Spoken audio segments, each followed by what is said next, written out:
Europe 1 et l'information judiciaire de la journée, elle est très très importante. Elle concerne le meurtre de Thomas à Crépol. C'était dans la nuit du 18 au 19 novembre 2023. La circonstance aggravante de racisme a été retenue par les juges d'instruction, racisme anti-blanc, et il y a aussi la notion de racisme anti-français. Nous sommes en direct avec Marie-Hélène Toraval, qui est la maire de Romans-sur-Isère. Merci d'être avec nous, Madame la maire. Bonjour. Bonjour. Marie-Hélène Toraval, d'abord une première réaction à cette décision donc, des juges d'instruction de retenir cette circonstance aggravante de racisme anti-blanc. Je devrais dire, la première réaction, c'est enfin, à savoir qu'il y avait un PV de 2023 qui est ressorti en 2025. Et aujourd'hui, on a le courage d'une juge d'instruction qui considère cette notion de cet état de racisme anti-blanc, alors que les victimes clament haut et fort cette situation depuis le meurtre de Thomas, c'est-à-dire en novembre 2023. Les principaux suspects dans cette affaire viennent d'un quartier dit sensible de votre ville. Et je disais tout à l'heure en préambule, vous avez eu le courage à l'époque de dire tout haut ce que bon nombre de Français pensaient tout bas. Premièrement, que cette affaire n'était pas une affaire, un fait divers, une affaire anecdotique, exceptionnelle au sens propre comme au sens figuré, mais un fait de société. Et que ce drame était aussi le symptôme de racailles, délinquants, criminels, qui pourrissaient la vie de tout un quartier. Oui, je maintiens l'intégralité des propos qui ont été les miens, et notamment sur le comportement des mis en cause.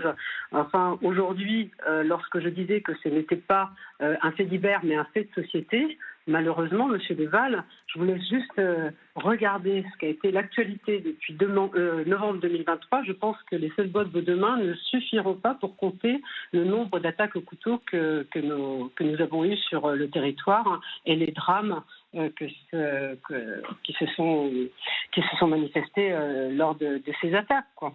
Donc la notion aussi de bande organisée est importante, parce qu'on n'arrive pas à Crépol par hasard. Donc les choses, elles étaient organisées.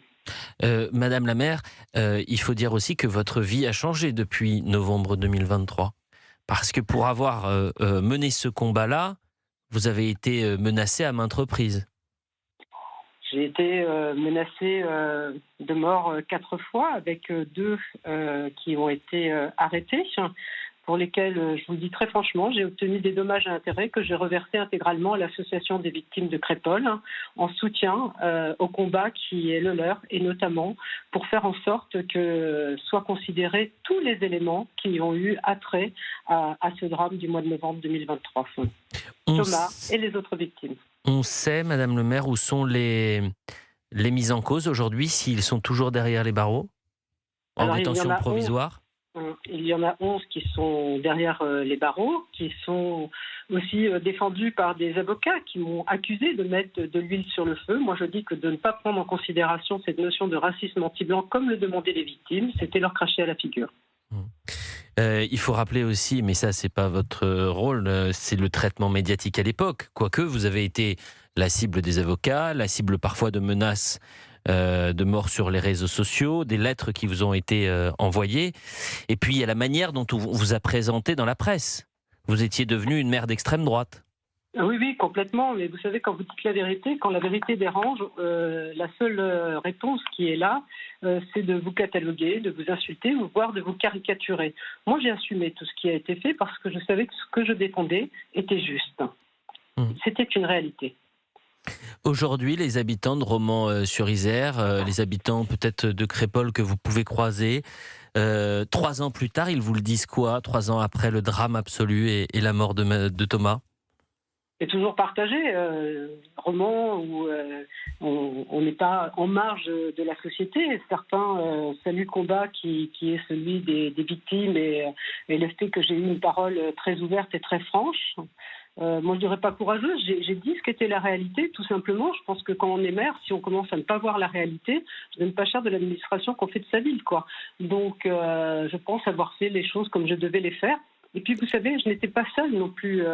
Je me souviens d'Olivier Véran qui était venu à Crépol venir rencontrer les élus, et ensuite il avait rencontré les familles de victimes. Et déjà, à ce moment, les familles de victimes avaient fait état de ce racisme anti-blanc, et j'avais bien vu que ça dérangeait énormément, mais il ne peut pas dire qu'il ne l'a pas entendu. Donc vous voyez, même les membres du gouvernement, ceux qui étaient venus, avaient entendu cette parole. Et je me souviens d'une séquence, d'ailleurs, j'en ai la chair de poule rien que d'en parler, d'un homme qui a habité le coin et qui était venu interpeller Olivier Véran en lui disant « Vous n'avez pas honte ?» parce que le gouvernement avait mis beaucoup de temps avant de réagir, avant de venir voir la famille. Et il y avait cette volonté, peut-être à l'époque, de considérer qu'on était face à un fait divers. Et cet homme qui avait une veste fluo, une veste de moto, qui l'avait interpellé, je vais ressortir la séquence pour ce soir. Et qui C'est André. Comment ? André. André, il s'appelle. André. Voilà, André qui l'avait interpellé en hurlant « Vous n'avez pas honte » et qui avait complètement assumé en disant « Mais je suis papa d'une petite fille, ça aurait pu être ma gamine. » Et c'est insupportable ce qui est en train de se passer. C'est vrai que ce drame a marqué évidemment votre région, mais a marqué l'ensemble de la France et ceux qui ont pu couvrir ce drame. Parce qu'il y avait aussi, je le disais en début d'émission, cette notion du déni de réalité. Il y avait une notion de déni de réalité, et on voulait aussi nous enfermer dans une certaine forme de caricature entre la population des campagnes et la population des villes. C'était absolument ridicule. Et d'ailleurs, il y a 2 journalistes qui s'y sont essayés au travers d'un livre qui a fait un royal bid, mais qui finalement n'était qu'une somme de caricatures.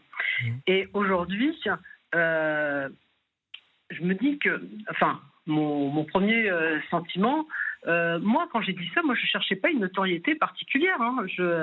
J'administre ma mairie, je m'exécute dans les mandats qui sont les miens. Mais à un moment donné, si on ne prend pas son courage à deux mains pour dire ce qu'est la réalité des choses, comment voulez-vous que les choses soient traitées ? Mais vous avez vu que c'est quand même un combat absolument gigantesque. Bien sûr, parce que plus de 3 ans pour arriver à faire intégrer ce que disent des victimes. Franchement, je trouve ça un peu gros. Et surtout, il faut expliquer que ce n'est pas parce que cette qualification est retenue par les juges d'instruction que les suspects et les mises en cause seront condamnés pour meurtre en bande organisée, avec comme circonstance aggravante le racisme anti-blanc et anti-français.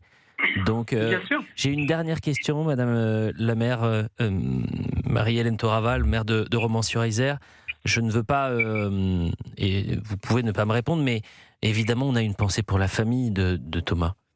Et c'est une famille qui est très discrète, qui n'a pas pris la parole, si je ne m'abuse, ces 3 dernières années.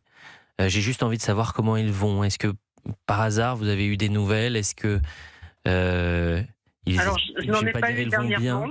Parce qu'on ne peut pas aller bien quand on perd son enfant dans ces conditions-là. Mais comment vont-ils ? C'est un combat du quotidien. Je n'ai pas eu de nouvelles dernièrement, mais je sais qu'ils sont très occupés au regard de leur activité professionnelle pendant la période estivale.